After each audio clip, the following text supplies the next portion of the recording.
Olá amigos, Alvio Oliveira, Mortgage Broker brasileiro aqui na Austrália, e o tema de hoje é um pouquinho mais detalhado. A gente vai falar sobre casais comprando imóveis juntos. E sim, apesar da compra do imóvel ser sempre algo muito feliz, algo exciting que a gente planeja por muito tempo, quando a gente fala de um projeto, de um commitment e de uma compra de longo prazo, a ideia é sempre que aquele relacionamento siga sendo de longo prazo.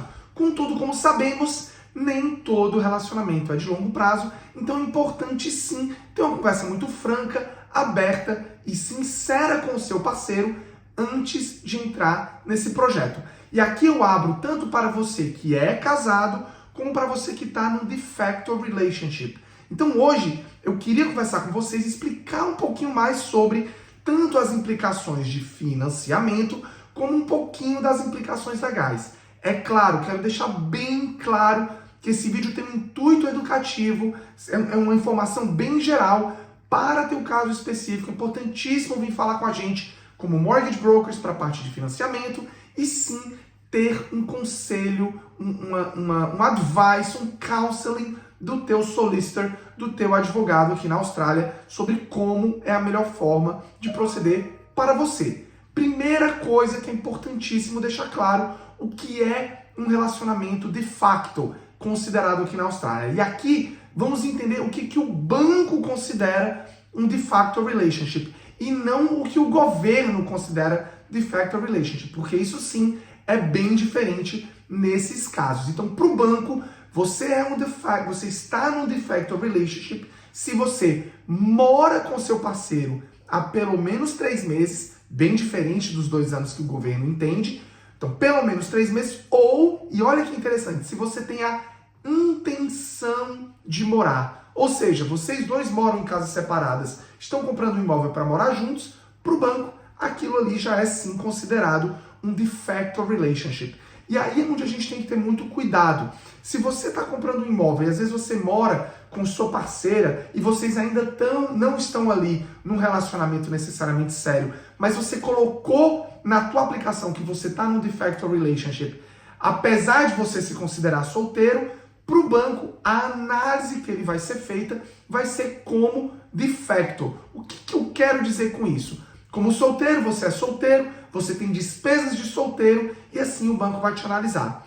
Você colocando que você está no de facto relationship, por mais que você vá comprar teu imóvel sozinho, o banco ele entende que você é uma pessoa com uma renda, tendo que pagar as despesas médias nacionais para um household agora com 2 pessoas. Então, ao invés, por exemplo, de analisar um gasto mensal de $2.000, o banco vai analisar mais ou menos ali 3,5, por exemplo. E sim, isso vai reduzir consideravelmente a tua capacidade de endividamento. Alvi, mas eu tô num de facto relationship de fato, eu quero comprar um imóvel sozinho e eu não quero que o banco me considere com despesas tão altas. O que eu faço?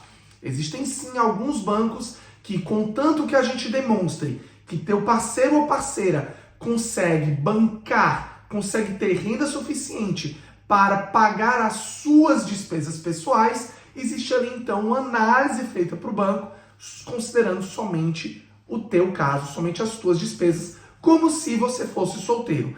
Então sim, conversa com a gente que a gente consegue te explicar isso um pouquinho mais no detalhe. Não quero ir tanto a fundo porque começa a ficar muito denso o conteúdo para esse vídeo, que a ideia é que seja um vídeo curto. Dito isso, quando você compra com a tua parceira, existe uma grande vantagem. O banco ele passa a olhar, a analisar aquele processo como se fosse um grande bucket, um grande balde de informação. Então as duas rendas entram ali dentro, o dinheiro de um e de outro entra ali dentro, independente das proporções.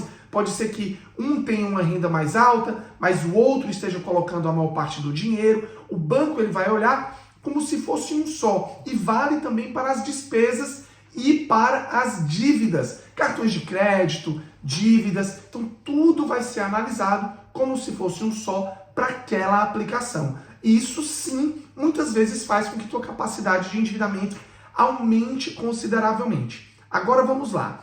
A gente começa a ter sim problemas legais em casos de separação. E como eu disse lá no início, apesar de ser um assunto chato, é um assunto que é importantíssimo a gente falar francamente. E vocês, como casais, conversem entre si para entender, né, em que momento vocês estão do relacionamento para entrarem nessa dívida de longo prazo. Isso muitas vezes acontece quando um dá um valor de entrada muito alto, às vezes recebe um presente dos pais para utilizar de entrada e o outro não dá nenhum valor. E ali no momento da venda ou da separação, a decisão de quem fica com o quê ou o que volta para quem passa a ser um pouquinho mais complicada, principalmente se não for uma separação amigável. E aqui, mais uma vez, eu deixo claro que essa parte legal é importantíssima, sim, ser verificada com um advogado. Vamos entender, então, em caso de separação, que pontos podem ser levados em consideração. No momento da compra do teu imóvel, você define se a estrutura do título vai ser joint tenants ou tenants in common. Quando a gente fala numa estrutura joint tenants, significa dizer que vocês dois são donos igualmente daquele imóvel. E a grande vantagem é que no caso da morte de um dos dois, aquela parte que era do outro passa para o dono do imóvel sobrevivente sem nenhum tipo de custo, de stamp duty.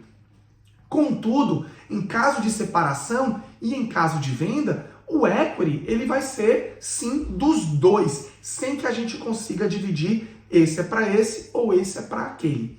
Quando você faz uma estrutura, contudo, de tenants in common, você consegue definir porcentagens, o que é meu e o que é teu. E isso sim, em caso de separação, pode deixar as coisas mais claras. Então, considere essa conversa com o teu advogado para entender o que é melhor para vocês. Isso sim é importantíssimo entender. Outros pontos que são fundamentais. Será que vale a pena a gente ter contratos adicionais para já deixar tudo muito claro para potenciais ou eventuais separações? Quem que fica com o depósito? Quem que, no caso de separação, quem que tem a primeira ordem de compra? Você pode comprar o imóvel primeiro ou seu parceiro pode comprar o imóvel primeiro? Se caso for existir essa venda de um para o outro, como que vai ser definida a avaliação do imóvel? Né? No caso de venda, como que é definido a escolha da imobiliária que vai vender teu imóvel? Tudo isso são pontos fundamentais que podem sim ser analisados quando você vai comprar um imóvel junto com o teu parceiro. Aqui na Capta, a gente tem sim vários casais que compraram juntos. A maioria das histórias são sim histórias longevas, mas tem sempre um caso ou outro onde a gente vê separações e sim, a gente precisa pensar nessa situação no momento da compra. O que a gente sempre recomenda? Comecem tentando entender se vocês estão nesse momento, vocês já têm conta conjunta, um já entende mais ou menos quanto o outro gasta, vocês já conversam muito bem sobre dinheiro, são pontos fundamentais que precisam ser definidos antes da entrada numa dívida de longo prazo. Gente, compartilhem esse vídeo com um colega de vocês que querem comprar, que é casado, vai ser um grande prazer ajudar vocês nessa jornada. Um grande abraço e até o próximo vídeo.